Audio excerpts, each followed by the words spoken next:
Assalamualaikum warahmatullahi wabarakatuh. Nama saya Listastia Marta. Saya dari kelas 1A Sore jurusan Kesehatan Lingkungan.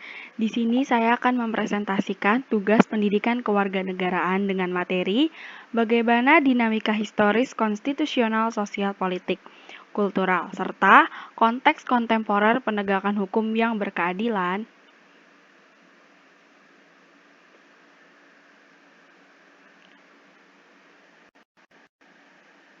Indonesia adalah negara hukum, artinya negara yang semua penyelenggaraan pemerintah dan kenegaraan serta kemasyarakatannya berdasarkan atas hukum, bukan didasarkan atas kekuasaan belaka.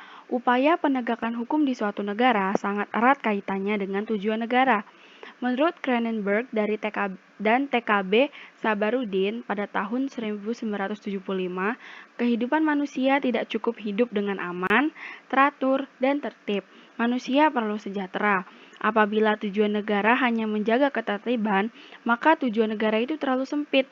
Tujuan negara yang lebih luas adalah agar setiap manusia terjamin kesejahteraannya, di samping keamanannya. Dengan kata lain, negara yang memiliki kewenangan mengatur masyarakat perlu ikut menyejahterakan masyarakat.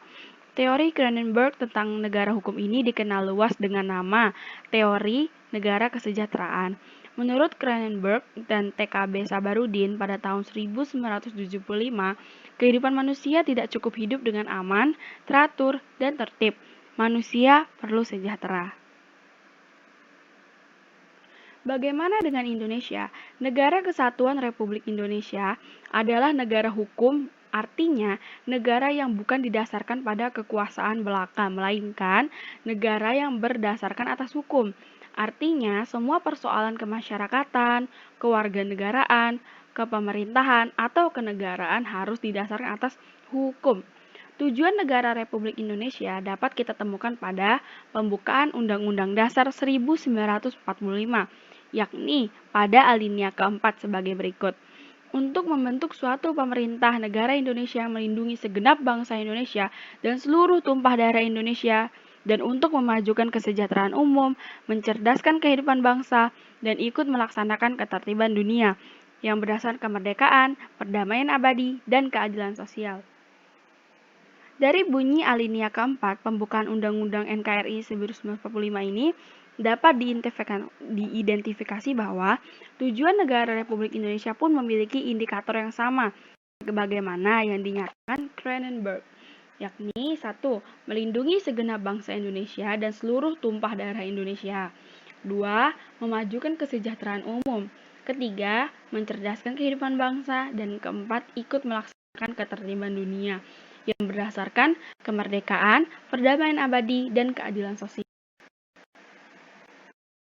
Agar negara dapat melaksanakan tugas dalam bidang ketertiban dan perlindungan warga negara, maka disusunlah peraturan-peraturan yang disebut peraturan hukum. Peraturan hukum mengatur hubungan antara manusia yang satu dengan manusia lainnya, di samping mengatur hubungan manusia atau warga negara dengan negara, serta mengatur organ-organ negara dalam menjalankan kepemerintahan negara. Ada dua pembagian besar hukum, yaitu pertama, hukum privat ialah hukum yang mengatur hubungan antar manusia, yaitu individu, yang menyangkut kepentingan pribadi, misalnya masalah jual beli, sewa menyewa, dan pembagian waris. Kedua, hukum publik ialah hukum yang mengatur hubungan antara negara dengan organ negara, atau hubungan negara dengan perseorangan yang menyangkut kepentingan umum. Hukum bertujuan untuk mengatur kehidupan dan ketertiban masyarakat. Untuk mewujudkan masyarakat yang tertib, maka hukum harus dilaksanakan atau ditegakkan secara konsekuen. Apa yang tertera dalam peraturan hukum seyogianya dapat terwujud dalam pelaksanaannya di masyarakat. Dalam hal ini, penegakan hukum pada dasarnya bertujuan untuk meningkatkan ketertiban dan kepastian hukum dalam masyarakat sehingga masyarakat merasa memperoleh perlindungan akan hak-haknya. Gustav Herderich, seorang ahli filsafat Jerman, yaitu dalam Sudikno Mertokusumo pada tahun 1986, menyatakan bahwa untuk menegakkan hukum ada 3 unsur yang selalu harus diperhatikan, yaitu unsur keadilan, unsur kemanfaatan, dan unsur kepastian. Keadilan merupakan unsur yang harus diperhatikan dalam menegakkan hukum. Artinya bahwa dalam pelaksanaan hukum, para aparat penegak harus bersikap adil. Yang kedua, kemanfaatan selain unsur keadilan. Para aparatur penegak hukum dalam menjalankan tugasnya harus mempertimbangkan agar proses penegakan hukum dan pengambilan keputusan memiliki manfaat bagi masyarakat. Hukum harus bermanfaat bagi manusia. Oleh karena itu, pelaksanaan hukum atau penegakan hukum harus memberi manfaat atau kegunaan bagi manusia. Ketiga, kepastian hukum.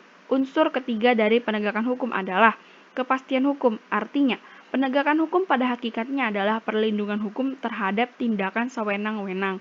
Adanya kepastian hukum memungkinkan seorang akan dapat memperoleh sesuatu yang diharapkan. Misalnya, seseorang yang melanggar hukum akan dituntut mempertanggungjawabkan atas perbuatannya itu melalui proses pengadilan, dan apabila terbukti bersalah akan dihukum.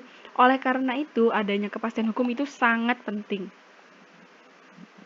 Dalam upaya mewujudkan sistem nasional yang bersumber pada Pancasila dan UUD NKRI 1945, bukan hanya diperlukan pembaharuan materi hukum, tetapi yang lebih penting adalah pembinaan aparatur hukum sebagai pelaksana dan penegak hukum.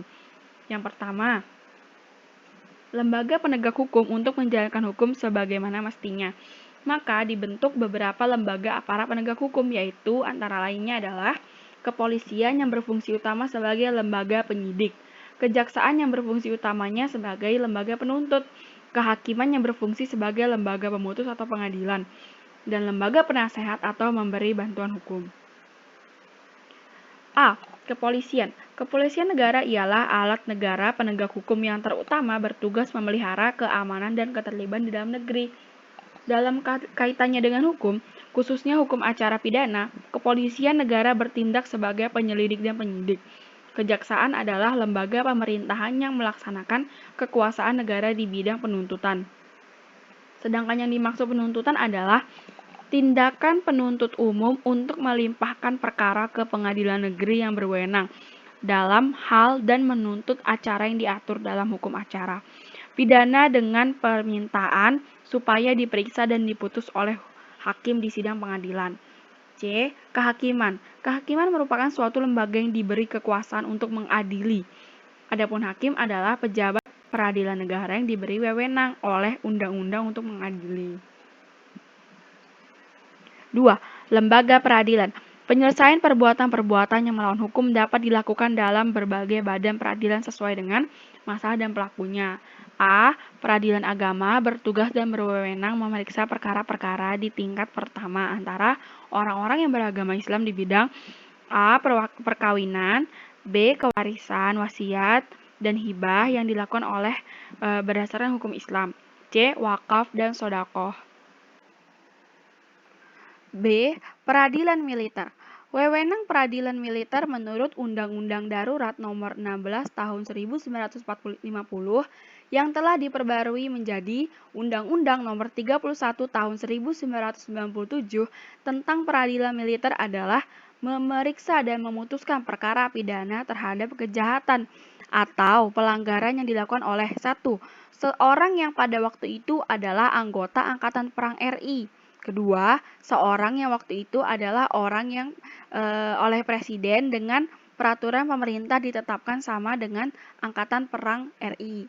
Ketiga, seorang yang pada waktu itu ialah anggota suatu golongan yang dipersamakan atau dianggap sebagai Angkatan Perang RI oleh atau berdasarkan undang-undang. Yang keempat, orang yang tidak termasuk golongan tersebut di atas yaitu 1, 2, 3, tetapi atas keterangan Menteri Kehakiman harus diadili oleh pengadilan dalam lingkungan peradilan militer. C. Dalam pasal 1 ayat 1 disebutkan bahwa tata usaha negara adalah administrasi negara yang melaksanakan fungsi untuk menyelenggarakan urusan pemerintahan baik di pusat maupun di daerah. Peradilan tata usaha negara bertugas untuk mengadili perkara atas perbuatan melawan hukum yang dilakukan oleh pegawai tata usaha negara.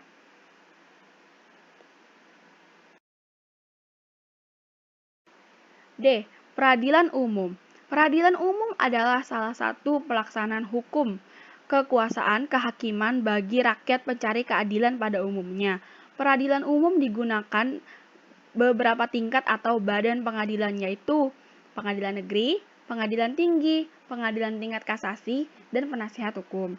Banyaknya kasus perilaku warga negara sebagai subjek hukum baik yang bersifat perorangan maupun kelompok masyarakat yang belum baik dan terpuji atau melakukan pelanggaran hukum menunjukkan bahwa hukum masih perlu ditegakkan. Persoalannya, penegakan hukum di Indonesia dipandang masih lemah. Dalam beberapa kasus, masyarakat dihadapkan pada ketidakpastian hukum. Rasa keadilan masyarakat pun belum sesuai dengan harapan. Sebagai yang masyarakat bahkan merasakan bahwa aparat penegak hukum sering memberlakukan hukum bagaikan pisau yang tajam ke bawah, tetapi tumpul ke atas. Apabila hal ini terjadi secara terus-menerus, bahkan telah menjadi suatu yang dibenarkan atau kebiasaan, maka tidak menutup kemungkinan akan terjadi revolusi hukum. Oleh karena itu, tantangan yang dihadapi oleh bangsa Indonesia saat ini adalah menghadapi persoalan penegakan hukum di tengah maraknya pelanggaran hukum di segala strata kehidupan masyarakat. Penegakan hukum bertujuan untuk mewujudkan peraturan hukum demi terciptanya ketertiban dan keadilan masyarakat. Apa yang tertera dalam peraturan hukum, yaitu pasal-pasal hukum material, seyogianya dapat terwujud dalam proses pelaksanaan penegakan hukum di masyarakat. Dengan kata lain, penegakan hukum pada dasarnya bertujuan untuk meningkatkan ketertiban dan kepastian hukum dalam masyarakat sehingga masyarakat merasa memperoleh perlindungan akan hak-hak dan kewajibannya. Baiklah, hanya itu saja yang dapat saya sampaikan. Lebih dan kurangnya mohon dimaafkan. Wabillahi taufiq wal hidayah. Wassalamualaikum warahmatullahi wabarakatuh.